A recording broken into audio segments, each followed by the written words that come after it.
ડેડિયાપાડાના આમ આદમી પાર્ટીના ધારાસભ્ય ચૈતર વસાવા 20થી વધુ લોકોનું ટોળું લઈને આવ્યા અને ઘરમાં ઘૂસીને ઢોર માર માર્યો. આવો આરોપ સામરપાડાના શાંતિલાલ વસાવાએ લગાવ્યો. ડેડિયાપાડા પોલીસ સ્ટેશનમાં શાંતિલાલ વસાવાએ આપેલી ફરિયાદ મુજબ તેઓ શિવમ પાર્ક નામની હોટલમાં મેનેજર હતા. લોકસભાની ચૂંટણી દરમિયાન આરોપી ચૈતર વસાવા ભરૂચથી ઉમેદવાર હતા, જેમના પ્રચાર માટે આમ આદમી પાર્ટીના કાર્યકર્તાઓ આવતા હતા અને હોટલ પર જમતા હતા. ત્યાં સુધી કે ઈસુદાન ગઢવી, ગોપાલ ઇટાલિયા અને મનોજ સોરઠિયા સહિતના પ્રદેશના નેતાઓ પણ હોટલ પર જમી ગયાનો તેમણે દાવો કર્યો, જેની કેટલીક બાકી રહેતી રકમની ઉઘરાણી માટે શાંતિલાલે ચૈતર વસાવાને ફોન કર્યો અને ગાળાગાળી કરી, જેનાથી ઉશ્કેરાઈને ચૈતર વસાવાએ ટોળા સાથે આવીને હુમલો કર્યો. ચૈતર વસાવા હજુ પણ ગર્ભિત ધમકીઓ આપતા હોય એવા ટોનમાં વાત કરતા જણાયા હતા. બીજી તરફ શાંતિલાલ પણ કેટલા રૂપિયા લેવાના નીકળે છે એ મામલે અસમંજસ હોય એવું લાગી રહ્યું છે, ત્યારે પોલીસ આ મામલે તપાસ કરી રહી છે. ચૈતર વસાવાએ પણ શાંતિલાલ વસાવાએ દારૂ પીધા બાદ ફોન પર ગાળાગાળી કર્યાની અરજી આપી છે. ચૈતર વસાવા અગાઉ પણ એક વનકર્મીને મારવાના આરોપમાં શરતી જામીન પર છે. એવામાં વધુ એક માર મારવાનો ગુનો નોંધાતા તેઓના શરતી જામીન પર જોખમ સર્જાઈ શકે છે. મામલો એ રીતે છે કે હું ડેડિયાપાડા નીંગડ ગામ ખાતે એક શિવમ પાર્ક હોટલ છે, એની અંદર હું મેનેજર તરીકે નોકરી કરતો હતો અને લોકસભાની ચૂંટણી દરમિયાન ચૈતરભાઈના જે પ્રચારકો, એમના જે કાર્યકરો હતા, નેતાઓ હતા, એ હોટલની અંદર જમવા આવતા હતા અને એમનું જે બિલ હતું એ બિલ મને અડધું આપેલું છે અને બાકીનું બિલ હોવાથી મેં એમને વારંવાર ફોન કરેલા અને ફોન કરવાથી એ મારો ફોન કાપી નાખીને જવાબ નહોતા આપતા, એટલે સ્વાભાવિક મારામાં ગુસ્સો હતો અને એક દિવસે તારીખ 16ના રોજ મારો જે બીજા નંબર પરથી ફોન કર્યો ત્યારે એમણે મારો ફોન રિસીવ કર્યો અને સ્વાભાવિક મારાથી ગાળાગાળીથી મેં એમની સાથે વાત કરેલી છે અને એ વાતથી એ ઉશ્કેરાઈ જઈ અને એમના બીજા માણસો અને 10 થી 15 ગાડીઓ લઈને 20-25 માણસો મારા ઘરે આવી. મારું ઘર એમના ગામથી 15 થી 17 કિલોમીટર દૂર છે. ત્યાં આવીને એ મારા પર હુમલો કરે છે, મારપીટ કરે છે અને ઢોર માર મારીને જાય છે. એ બાબતે મારપીટનો ગુનો મેં એમના પર ડેડિયાપાડા પોલીસ સ્ટેશને એફઆઈઆર કરેલ છે. શાંતિલાલભાઈ, કુલ કેટલા રૂપિયા બાકી છે? કુલ અત્યારે એમને જ્યારે અમે વાત કરેલી ત્યારે એમને મને 30,000 રૂપિયા રોકડા આપેલા છે, 20,000 રૂપિયા મારા છોકરીના ખાતામાં નાખેલા છે અને જ્યારે ચૂંટણી પૂરી થયા પછી મારે હોટલ છોડવાનું થયું, એમના થકી જ છોડવાનું થયું છે. 2 મહિના મેં પ્રચારમાં સમય આપ્યો એટલા માટે મારા શેઠ લોકોએ મને રિઝાઇન કર્યો છે. એટલે જ્યારે મેં હોટલ છોડી ત્યારે હોટલના માલિકોએ મને જે મારું બિલ છે એ મને કાપીને 1,28,720 રૂપિયા મારું કાપેલું છે. એની અંદર ચૈતરભાઈનું બિલ પણ કાપેલું છે, આમ આદમી પાર્ટીનું. એ બિલને લઈને વાત હતી. તો પણ આ બધા જે તમે જે આરોપ લગાવો છો એને ચૈતર વસાવા તો નકારી રહ્યા છે. નકારી રહ્યા છે તો ગામ આખું જોયે છે ને સાહેબ. ગામની અંદર વચ્ચે મારું ઘર છે પંચાયતની સામે અને આખું ગામ ચારે બાજુ છે અને એ આવીને ઢોર માર મારીને જાય છે, એટલે એ બોલે છે તે સાચું છે એવું નથી હોતું. એ તો ઘણી વખત ખોટું બોલે છે. અત્યારે એમ કે છે કે 5,000 રૂપિયા બી બાકી હોય તો એમએલએ ધારાસભ્ય પદ પરથી રાજીનામું આપવું, આટલી મોટી વાત કરીને નાની વાતને દબાવવાની વાત કરે છે. એ તો તમે જે ફરિયાદ આપી છે એમાં તમે જે પૈસા અથવા એ લોકો જમીને ગયા છે એનું તમારી પાસે કોઈ બિલ છે, કોઈ પુરાવો છે? બિલકુલ મારા પર છે ને. હોટલ માલિકે મારામાંથી પૈસા કાપેલા છે, એમાં આમ આદમી પાર્ટીનું બિલ એમ કરીને એ પૈસા એમણે કાપેલા છે, તે બિલ મારા પર છે અને એમના માણસો જમીને ગયા છે. એમના ફોટાઓ છે, મેં જમાડ્યા છે. મોટી મોટી ટીમો આવે છે, એમના પ્રાદેશિક નેતાઓ હતા, સામાન્ય નેતા નહીં. ગોપાલ ઇટાલિયા, ઈસુદાન ગઢવી, મનોજ સોરઠિયા, જાડેજા, એવા બધા નેતાઓ જમીને ગયેલા છે. કઈ નાની વાત નથી ને. અત્યારે એમ કહે છે કે મારો કોઈ કાર્યકર્તા હોટલમાં જમવા જ નથી ગયો, તો ફોટા હું આસમાનમાંથી લઈ આવેલો છે. તો એટલે 1,28,000 નું જમી ગયા? કેટલા દિવસ સુધી જમ્યા હશે? પ્રચાર તો એમનું 2 મહિના ચાલ્યું ત્યાં સુધી એ જમેલા જ છે. ચૂંટણી પૂરી થઈ એના આગળના દિવસે સુધી એ લોકોના માણસો અહીંયા જમવા આવતા હતા. 1,28,720 રૂપિયા મારા ખાતામાં કાપેલા છે હોટલ માલિકે. એ તો હોટલ માલિકે કાપ્યા છે, પણ ચૈતર વસાવા પાસેથી કેટલા લેવાના? એની અંદર એમનું બિલ છે ને, એ બિલ 36,000 ની પ્લસમાં જેટલું થાય છે. એ એમણે મારા અંદરથી કાપેલા છે. 1,28,000 માં એમનું ઉમેરો ટોટલ 1,28,000 એમનું બિલ સાથે. અચ્છા, એટલે 1,28,000 ટોટલ ચૈતર વસાવાના આપવાના નીકળે છે? નહીં, તમે સમજો. 1,28,720 કાપેલા છે, એમાં 36,000 પ્લસ થઈને જેટલું કે એમનું મારી અંદર જ છે, એમાં 1,28,000 માં.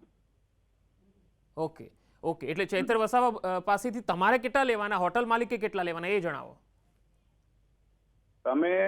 તમે સમજો, હોટલ માલિકને મારા પરથી કાપી લીધા છે, તો હોટલ માલિક પછી એમ જ તમે કહેવાના છે હોટલ કે અમારું માલિકને બિલ ભૂલી આવી જાઓ, હું ગયેલું. એવું નથી કહેતો શાંતિલાલભાઈ, હોટલ માલિકની વાત ના કરશો. તમે ચૈતર વસાવાને કેટલા ચૂકવવાના બાકી નીકળે છે એ આંકડો કહો.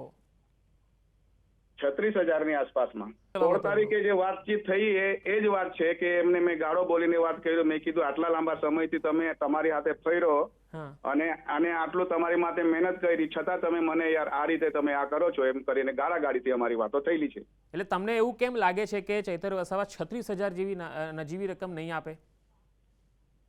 એ તો એમાં એમને સમજવું છે ને. એ તો મને કહે છે કે તારું બિલ આવી ગયેલું છે, હવે તારે કંઈ આપવાનું રહેતું નથી, એવી વાતો કરે છે. અને Okay. બીજી વાત, મારા કાર્યકર્તા હોટલ પર જમવા જ નથી આવ્યા એવી વાત કરે છે. તો ઓકે હા, ઓકે, એટલે તમને તો એવો ભરોસો નથી જ કે 36,000 રૂપિયા તમને નહીં આપે? નહીં આપે એટલે એ માણસ માનવા રાજી નથી કે મારા કાર્યકરો કે મારા નેતાઓ કોઈ જમવા જ નથી આવ્યા એવું કહે છે. તો મને 36,000 જેવી રકમ બી આપવા રાજી નથી ને. નહીં, તમે કહો છો 10 વર્ષથી એમની સાથે છો, તો તમારી તો વાત માને ને? વાત માને ન માને એ તો એમને નક્કી કરવાનું છે. ઈગો પર આવી ગયેલા છે, હવામાં ઉડવાના ચાલુ થઈ ગયેલા છે. જી, હાલ એમએલએ ચૈતર વસાવા આપણી સાથે ફોન લાઈન પર જોડાયેલા છે. તમે મારી સાથે જોડાયેલા રહેજો. ચૈતરભાઈ, આખો આ જે મામલો છે, શાંતિલાલ જે ફરિયાદ નોંધાવી છે, તેઓ કહી રહ્યા છે કે 36,000 રૂપિયા તમારા જોડેથી લેવાના નીકળે છે, તમે આપતા નથી. લોકસભાની ચૂંટણીનું મતદાન પૂરું થાય છે અને બીજા દિવસે 8મી મેના રોજ શાંતિલાલભાઈ અમારી ગ્રુપમાં વાત થાય છે અને શાંતિલાલભાઈ ઓફિસે આવીને જણાવે છે કે શેઠે મોકલેલા છે અને શિવમ પાર્કનું હોટલનું આપણા નેતાઓ જમી ગયા છે, એનું 50,000નું બિલ અમારું બાકી છે. મારા ઓફિસે રહેતા વિક્રમભાઈ વસાવા, એમના હસ્તે 30,000 રૂપિયા તે દિવસે શાંતિલાલભાઈના હાથમાં અમે ઓફિસે આપીએ છીએ. બીજા 20,000 રૂપિયા એમના જે બાકી નીકળે છે તે માધવસિંહ વસાવા અમારા પીએ, એમના એકાઉન્ટમાંથી શાંતિલાલભાઈની દીકરી સપનાના એકાઉન્ટમાં અમે ફોન પે કરી આપીએ છીએ. આકસ્મિક ક્યારે શાંતિલાલભાઈનો ફોન નથી આવ્યો. 16 તારીખે આ મહિનાની 16/9 સોમવારના રોજ રાત્રે 9:50 તમે સાંભળી લો શાંતિલાલભાઈ, તમારે જે ખુલાસો આપવાના હોય તે આપજો. પહેલા સાંભળી લો. તમારી જ વાત કઈ વાંધો નહીં, તમે સાંભળી લો, હું પુરાવા આમાં નાખું બોલો છું. તો શું મારે સાંભળવાનું છે? તમારી સાથે મારી વાત વાગરા હતો પ્રચારમાં, ત્યારે 50,000 થી 60,000 ની વાત થયેલી. તમે એ જ વસ્તુ પકડીને તમે 7 મે ની વાત કરો છો. 7 મે પહેલાની વાત છે, 1 મહિના પહેલા મેં તમને કીધું તો મારા 50,000 રૂપિયા નીકળે છે. શાંતિલાલભાઈ સાંભળી તો લો, તમે બેઠા છો. તમે તમને જ સાંભળ્યું છે, તમને સાંભળ્યું છે એટલે તો ઘર આવીને ઢોર મારી જાવ છો. તમને જ કાયમ માટે સાંભળ્યા છે એટલે તમારી પરિસ્થિતિ જ આ છે. તમે નાના માણસનું સાંભળવા વાળા નથી. પછી પીધેલી આ ભાઈ સ્વીકારવા પીધેલી હાલતમાં નહીં, તમે તો પીધેલા તો તમે તો એમ કહેશો કે શાંતિલાલભાઈ શિવમ પાર્ક ની અંદર કોઈ શેઠ કે કોઈ મેનેજર નહોતા, એ તો એક કુક તરીકે કામ કરતા. તો મારે માની લેવું કે હું કુક હતો કે મેનેજર હતો? તમે નક્કી કરશો. તમે નક્કી કરશો કે હું કુક હતો કે મેનેજર. એટલા માટે જ કેમ છું, 2 મિનિટ શાંતિથી સાંભળી લો. એટલા માટે તમે દબાવી દેવાની વાતો કરો છો. શાંતિલાલભાઈ, તમે તો મોટી વાતો કરી નાના માણસોને દબાવી દો છો. શાંતિલાલભાઈ, તમે તમારી વાત મૂકી, એક વખત ચૈતર વસાવા શું કહે છે એમની વાત પણ આખી સાંભળી લેવા દો. હવે આવા લોકોને તમે બિહાડો ને અમારે. શાંતિલાલભાઈ, 1 મિનિટ, તમે શાંતિલાલભાઈ, શાંતિલાલભાઈ, તમારે સાંભળવું પડે. તમે ફરિયાદ કરી દીધી છે, ચૈતર વસાવાનો શું ખુલાસો છે એ તો સાંભળો. જી, ચૈતરભાઈ બોલો. તમે શું નકામા માણસો છે? 16 તારીખે 16/9 સોમવારના રોજ રાત્રે 9:50 એમનો ફોન આવે છે નવા નંબર પરથી. એ પહેલા ક્યારે ફોન પણ નહોતો. તો એ જેવો ફોન આવે છે એટલે ગાળામ ગાળી મા બેનની ચાલુ કરે છે. અમે આખા ફેમિલી સાથે જમવા બેઠા હતા એટલે એનો ફોન મૂકીને હું શિવમ પાર્કના માલિક, હોટલ માલિક સંજયભાઈને હું ફોન કરું છું કે તમારા શાંતિલાલભાઈનો આવી રીતના ફોન છે અને 1,28,000 મારા પર માગે છે. તો સંજયભાઈ કહે છે કે હું હોટલે છું, આવો કોઈ રૂપિયો અમારે તમારી પાસેથી લેવાનો થતો નથી. ને શાંતિલાલભાઈ તો 2 મહિનાથી મારે તો કામે જ નથી આવતા. 2 મહિના 21 જૂનથી એ કામે જ નથી આવતા એવું સંજયભાઈ. છતાંય શાંતિલાલભાઈના રાતે 8 થી 10 ફોન આવ્યા. 34 ગાળી એમણે મારી સાથે કરી. એટલે અમારે ધારાસભ્ય છે, અમે લોકોના ચૂંટાયેલા પ્રતિનિધિ છે અને પ્રતિનિધિ તરીકે અમે કોઈની મા બેનની ગાળો સાંભળવા અહીંયા બેઠા નથી. અમારા ચાહકો છે, અમારા કાર્યકરો છે, અમે ક્યારેય સહન કરીએ નહીં. શાંતિલાલ જેવા લેભાગુ તત્વો જો આવું કરશે એનું પરિણામ શાંતિલાલભાઈએ ભોગવવાનું રહેશે. એમાં કોઈ બેમત નથી. ઓકે, ચૈતરભાઈ, ખાસ શાંતિલાલભાઈનો એવો આરોપ છે કે તમારા કાર્યકર્તા એમના ઘરે આવીને ગયા અને એમને મારવા માટે આવ્યા હતા. કોઈ રાતે પીને આવા લેભાગુ અસામાજિક પીધેલા લોકો તરીકે અમે ક્યારે સહન કરીએ નહીં અને આવનાર દિવસોમાં પણ એ બોલશે ત્યારે પણ એનું પરિણામ એમને મળશે. હે કાર્યકર્તા તરીકે અસામાજિક હતો તો 10 વર્ષથી સાચવ્યા કેમ ચૈતરભાઈ? તમે એનો ખુલાસો કરો. અને તમે તો ઘરે આવીને મારી ગયેલા એ બી નથી માનતા, તો શું તમે એટલું સાચું બોલો છો? દુનિયાદારી કરવાની શું જરૂર છે? તમે મીડિયાને ખુલાસો આપો. 50,000 ખુલાસો જ આપું છું, ખુલાસો જ આપું છું, ખુલાસો જ આપું છું. ઘરે 50,000 આવીને તમે ની મારી વાત ગયેલા કરો. તમે ખુલાસો કરો એ ને. 50,000 ની વાત કરો. રાતે પીને ગાડામ ગાડી કરી એની વાત કરો. તમે રાતે ઘરે ને આવીને હોટલ મારી માલિકે ગયેલા તમને 2 ખુલાસો મહિનાથી કરો કાઢી મૂક્યા છે તમે એની વાત કરો. તરીકે ઘરે આવીને તમે મારી ત્યાં ગયેલા શાક તમને બનાવવાના અધિકાર છે. નોકર હતા એની વાત કરો. 8 જણની હોટલ હતી એમાં કા તમે મેનેજર ને મેનેજમેન્ટ ની વાત કરો છો?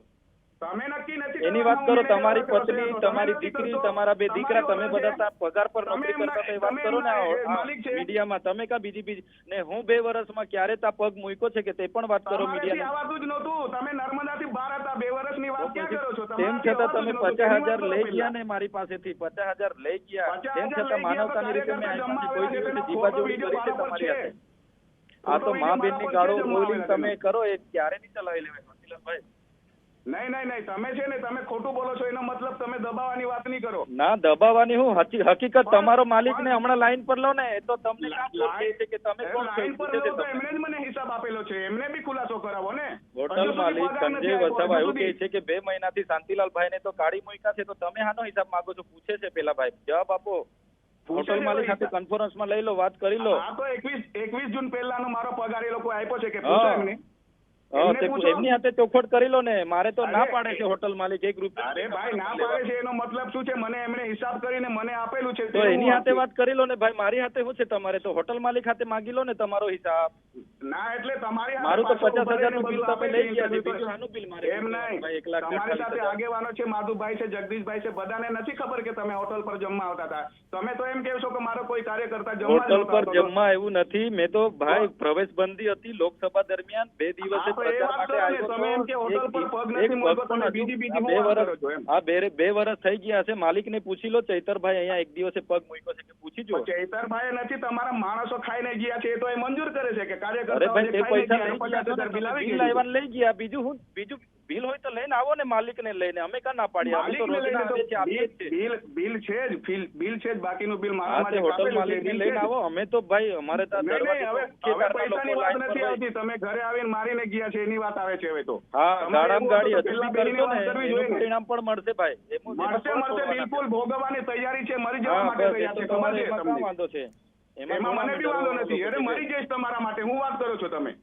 હા, એટલે આવી તમે એવી વાતો બ્લેકમેલિંગ કરો છો, કરવાનું દબાઈ તો દેવાનું, એનું બધું પરિણામ ભોગવવું એટલે હું અમે પી જવાના મેં જ છીએ. મળ્યો છું કે તમે જ મળ્યા છે એવા કે તમારી સાથે હા, 10 વર્ષ ચૈતરભાઈ, રહ્યા પછી એ આવું ના માણસની ચાલે કદર ભાઈ. નથી તમે થતી. આવો ને વ્યાજબી તમે જ વાત કરો. મળ્યા છે. કાર્યાલય અમારું 9 વાગ્યાથી ચાલુ રહે છે. તમે આવો. કાર્યાલય પર આવવાની જરૂર જ નથી. મેં તમારા પર ઢોર માર મારેલાની આક્ષેપ કરેલી છે. બસ કાર્યાલય પર મારે હું આવવાની જરૂર છે? હા, તો એની કાર્યાલય પર કાર્યવાહી જે 10 થશે વખત તો આવેલી અમને છે. મંજૂર છે ભાઈ. એમાં કાં વાંધો છે? અમે જઈશું, કઈ વાંધો નથી. કાર્યાલય એમાં પર કાં આવીને વાંધો અમારે ત્યાં આવીને ઊભું ઓકે. રહીને જતું રહેવાનો ઓકે. જવાબ ઉલટા ચૈતરભાઈ, આપવાના. હવે મારો એક છેલ્લો સવાલ છે. શાંતિલાલભાઈનું એવું કહેવું છે કે ચૈતરભાઈએ એમના માણસો છે એ અમારા ઘરે આવ્યા અને હુમલો કર્યો એમના ઉપર. ફરિયાદ એના માટેની છે. બિલની વાત તો ખરી જ, એ તો સાઈડમાં છે, પણ ફરિયાદ આ મામલે કરી છે કે એમણે હુમલો કરાવ્યો છે. ધારાસભ્ય તરીકે લોકોમાં અમે અહીંયા છે ને લોકોના આશીર્વાદથી રાજ કરીએ છીએ અને લોકો એટલા બધા ચાહે છે. લોકો માટે રાત દિવસ અમે દોડીએ છીએ. કોઈ એમના નેતાને કે એમના ધારાસભ્યને કોઈ આવી રીતના મા બેન રાતે પીને કરે ને એ કોઈ વ્યક્તિ સાખી નહીં લે. આજે બી ની આવનાર દિવસો બી ની. એ શાંતિલાલ હોય કે બીજા એના જેવા અસામાજિક તત્વો હોય, અમે મા બેન ની ગાળો સાંભળવા માટે અહીંયા નથી બેઠા. એનું પરિણામ એ આગળ થશે તો આગળ બી ભોગવવું પડશે. એમાં કાં વાંધો છે? લોકો સાચી લે છે કે એમ કહું છું. જી